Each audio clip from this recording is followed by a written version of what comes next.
વિરામ બાદ ફરી આપનું સ્વાગત છે વધુ સમાચારોમાં। ધાનેરા તાલુકાના થાવર ગામની પ્રાથમિક શાળામાં ગત બુધવારે 8મા ધોરણના વિદ્યાર્થીઓને ઉષ્માભરી વિદાય આપી શાળાના 500 જેટલા બાળકોને તિથિ ભોજન પીરસાયું હતું।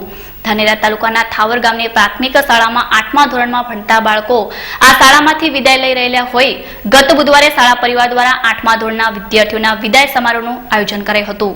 આ પ્રસંગે ધાનેરાના તાલુકા વિકાસ અધિકારી મફતલાલ જોશી, ધાનેરા તાલુકા પંચાયત કચેરીના હિસાબી અધિકારી મુકેશભાઈ ત્રિવેદી, વિસ્તરણ અધિકારી ગલબાભાઈ લો, તલાટી મહેન્દ્રભાઈ ચૌધરી, ફાલ્ગુનભાઈ ચૌધરી તેમજ ગામના સરપંચ ઉપસ્થિત રહી શાળામાંથી વિદાય લઈ રહેલા બાળકોને ઉજ્જવળ ભવિષ્યની શુભકામનાઓ પાઠવી હતી। આ પ્રસંગે તલાટી મહેન્દ્રભાઈ ચૌધરી દ્વારા તિથિ ભોજનનું સુંદર આયોજન કરાયું હતું, જેમાં 500 જેટલા બાળકોએ મિષ્ટ ભોજનની મિજબાની માણી હતી।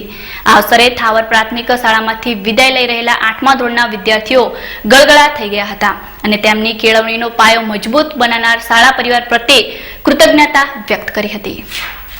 આજે અમારી શાળામાં વિદાય કાર્યક્રમ હતો।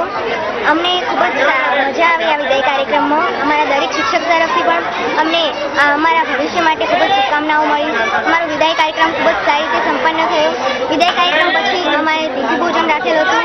તિથિ ભોજનમાં પણ શિક્ષકોએ ખૂબ જ સારી રીતે આયોજન કર્યું હતું, દાતાશ્રીએ પણ ખૂબ જ સારી રીતે આયોજન કર્યું હતું। આ તમામ કાર્યક્રમમાં અમને ખૂબ જ મજા આવી અને અમને આમાં ખૂબ જ હર્ષોલ્લાસનો આનંદ થયો।